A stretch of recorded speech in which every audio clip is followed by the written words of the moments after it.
Ele traz no prólogo lá já. É verdade que todos nós temos sentimentos do modo mais ou menos contínuo. Isto é, eles surgem a cada momento, até mesmo nos sonhos, sem pedir nem obter a permissão para ninguém. Para se sentir, parar de sentir seria como parar de pensar. Muitas vezes a gente não consegue encontrar uma maneira, eu quero parar de sentir.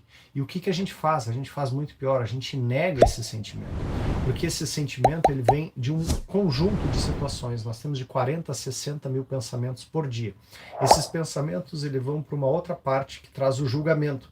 Esse julgamento vai criar uma sementinha de um sentimento. Então, se eu tenho um julgamento negativo, ele vai começar a criar uma sementinha negativa. Se eu tenho um sentimento positivo, um julgamento positivo, ele vai me trazer uma energia de gratidão, uma energia de otimismo. Essa energia, se eu não trago para o meu corpo, se eu não sinto ela, ela simplesmente retroalimenta aquele pensamento. Mais ou menos o que a gente tem aqui nas redes sociais, nas mídias e tudo mais, o famoso algoritmo. Então o algoritmo ele traz aquele pensamento, aquilo que eu fico mais de 3 segundos ali focado, ele vai me trazer mais daquele tipo de conteúdo, porque ele entende que eu estou gostando desse tipo de conteúdo, e por conta disso, ele vai me trazer mais disso daí. Então por isso que é tão importante orar e vigiar, e eu digo que é olhar e vigiar, estarmos atentos ao que eu estou observando, pois aquilo que eu estou observando é onde eu estou colocando meu foco, e neste meu foco eu estou dando atenção. Quantas pessoas já não devem ter visto os homens quando querem trocar de carro, vislumbram um determinado veículo e aí eles começam então a enxergar a todo lado aquele veículo. As mulheres, quando se colocam grávidas ou quando fizeram lipo ou alguma coisa, elas começam a enxergar as várias outras mulheres com aquela situação. Então é sempre assim, aquilo que eu estou dando atenção, aquilo que eu estou focando, é o que se multiplica mais. O mesmo acontece com esses nossos sentimentos. Eu não consigo parar de sentir. É como eu parar de pensar, a menos que eu pare, traga para o meu corpo e tome consciência. Quanto mais eu tomar consciência disso, mais eu consigo ir em frente. Eu vou trazer um exemplozinho de um Ho'oponopono emocional que eu fiz uma vez, que eu tinha medo de ser assaltado.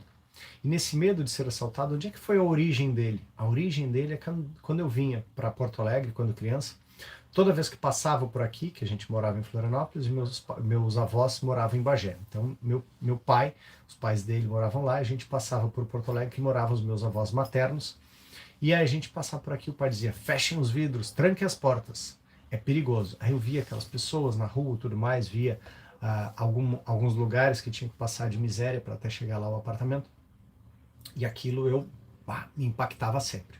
Bom, passou a vida, toda vez que eu passava aqui por Porto Alegre, eu tinha aquele chip. Fecha os vidros, tranca as portas. Fecha os vidros, tranca as portas. Desculpa.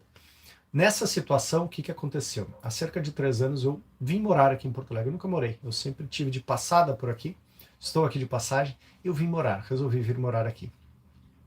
Nessa situação de estar morando aqui, eu saía para caminhar ao redor do meu apartamento, do edifício. E naquele aspecto de sair para caminhar, eu sempre com aquela informação. E aí eu comecei a perceber que foi se tornando um pânico ao redor de mim. Cada vez que eu saio para caminhar, eu ia tirando a chave, eu ia tirando o telefone, eu ia tirando o relógio, e sempre não pode ser que se eu for assaltado, vai vir alguém, pode acontecer alguma situação, e eu fui me colocando cada vez mais naquela restrição toda. E aí eu disse, opa, aqui eu tenho uma grande oportunidade, vou praticar o meu Ho'oponopono emocional. Pratiquei o Ho'oponopono emocional, medo de ser assaltado. Nesse medo de ser assaltado, eu trabalhava 3 vezes, uma seguida da outra, 2 vezes por dia, esse Ho'oponopono. Trabalhei por 10 dias seguidos. E nisso eu me visualizei em algumas situações. Uma de que eu era assaltado realmente, simplesmente, a mão armada, com faca, que eu tomava uma surra, que eu tomava um tiro, que eu era espancado, que eu era sequestrado. Cada vez que eu estava fazendo essa situação, desse medo de ser assaltado, como é que é sentir o medo de ser assaltado? Como é que é causar o medo de ser assaltado? Como é que é sofrer o medo de ser assaltado? Quanto mais eu passava por essa situação toda, mais aquilo de alguma maneira me fazia tomar consciência daquela ideia. Né? Lembra o Kaibalho? Kaibalho diz que o universo é mental. Se o universo é mental, nós temos ali uma série de ideias. E eu preciso trazer essa ideia para o meu corpo físico. Tá, Ricardo? Mas se tu tá trazendo isso para o teu corpo físico, significa de que então tu vai entrar na lei da atração, tu vai fazer isso acontecer. Não, é exatamente esse o ponto. Porque aqui eu estou numa ideia que ela faz parte de uma uma situação que está no meu subconsciente. E quando eu trago essa situação para o subconsciente e concluo aquele movimento interrompido da ideia, eu deixo de continuar a fomentar ele no meu subconsciente. Porque enquanto ele está no meu subconsciente, ele está como fermento e vai aumentando, vai aumentando, vai aumentando. Quando eu sinto aquilo ali, eu percebo, ah, era só isso. Lembra a mesma situação quando a gente tinha medo, sei lá, de aprender a andar de bicicleta? Aprender de não saber a tabuada? E aí nos era cobrado, e o que a gente fez? A gente fez o exercício até mostrar para o subconsciente de que eu tenho condições. O hábito de fazer aquilo me faz despir a crença.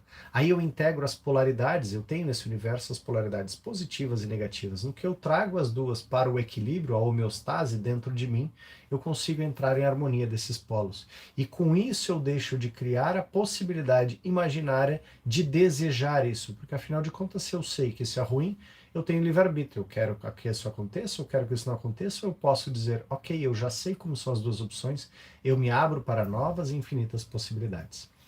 Então, voltando aqui o livro, parar de sentir é como parar de pensar. A gente precisa aprender a realmente isso. Ou de respirar. Impossível, praticamente impossível. Nossas emoções constituem grande parte daquilo que nos torna humanos. A gente precisa, assim, na própria respiração, né? Quando a gente está com uma respiração ofegante, eu posso, aos poucos, ir criando uma respiração mais lenta, assim como os yogis, eles têm uma respiração que dá quase a sensação de que aquela pessoa está morta, de tão longa que é. Mas isso é técnica, persistência, perseverança, disciplina. Mesmo assim, passamos uma vida inteira tentando fugir do contrário. Nossos sentimentos podem se revelar problemáticos, inconvenientes, confusos, até viciantes. Lembra? Tudo aquilo que eu dou atenção é o que continua se repetindo. Aqui eu vou para um círculo vicioso. Como que eu saio desse círculo vicioso? Observo o que é esse pensamento, o que é verdade nisso, como eu posso fazer diferente. E aí eu vou para um círculo virtuoso. Eles nos deixam vulneráveis, expostos nu diante do mundo. E nos levam a fazer coisas que preferimos não ter feito. Não é de admirar que nossas emoções às vezes nos assustem, por parecerem tão fora de controle. Com frequência, fazemos de tudo para negá-las ou escondê-las, e às vezes até de nós mesmos. E aí vem o primeiro ponto no Ho'oponopono emocional que eu trago, por exemplo, onde eu sinto, depois que eu senti a emoção, eu digo, agora sim eu te vejo. Eu realmente sinto muito por te negar, negligenciar, excluir, causar ou sofrer. Quando eu compreendo todas essas situações, eu compreendo um leque de que eu posso estar tomando consciência daquilo. Eu me arrependo profundo e completamente disso. Porque para a evolução, expansão dessa consciência universal e da nossa, nós vamos estar sempre nos colocando como algozes, como perpetrador, como alguém que vai causar, ou a vítima, aquela pessoa que vai sofrer. Alguém vai ter sempre isso. Para que algo aconteça, essa ação tem que ter sempre esses dois lados. Se não tiver esses dois lados, não tem como ter ação. Para eu criar algo, eu preciso ter uma matéria bruta e eu vou esculpir ela. Alguém é o perpetrador. Aquela matéria se colocou como a vítima, o objeto a ser manipulado. Então essas atitudes em relação às emoções são transmitidas a nossos filhos, que passam a seguir o exemplo dos pais, professores e seus principais modelos. As crianças absorvem essa mensagem com tal intensidade que em pouco tempo também aprendem a suprimir os sinais mais urgentes vindo do seu interior, exatamente como aprendemos e ensinamos a fazer. E aqui lembrem, gente, tem alguns estudos que dizem que nós, quando crianças, do 0 aos 7 anos de idade, a gente está a maior parte do tempo em onda teta, praticamente em hipnose. Por isso que a gente aprende muito mais pela forma como os nossos pais agem do que pelo que eles falam. Muito mais pelo que eles fazem do que pelo que eles dizem. Então não adianta algumas vezes chegar e dizer, meu filho, não faça isso, e tu vai lá e faz. Então são os exemplos arrastam. Esses exemplos formatam o nosso HD da nossa reação. 95% da nossa reação é com base nos hábitos, nas atitudes, nos comportamentos que nós cristalizamos do 0 aos 7 anos de idade. Por isso que eu digo que é tão importante a gente aprender a compreender as nossas emoções. Porque nós crescemos em idade, crescemos em estatura, mas não desenvolvemos a nossa educação emocional. Por isso que a nossa reação continua muitas vezes sendo de criança.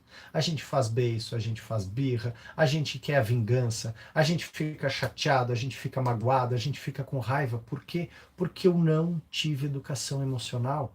Eu não aprendi a lidar com essa emoção, com esse turbilhão de sentimentos que tem dentro de nós mesmos. E é isso que eu quero trazer através desse livro, para que a gente possa ir aprendendo. É possível. É só uma questão de familiarização, assim como a gente era analfabeto e ainda somos em alguns idiomas, e a gente aprendeu a se alfabetizar, assim como a gente não sabia tocar música, e alguns aprenderam a tocar, assim como não sabia dançar, e alguns aprenderam a dançar, ou alguma atividade física, seja lá o que for, tudo é possível.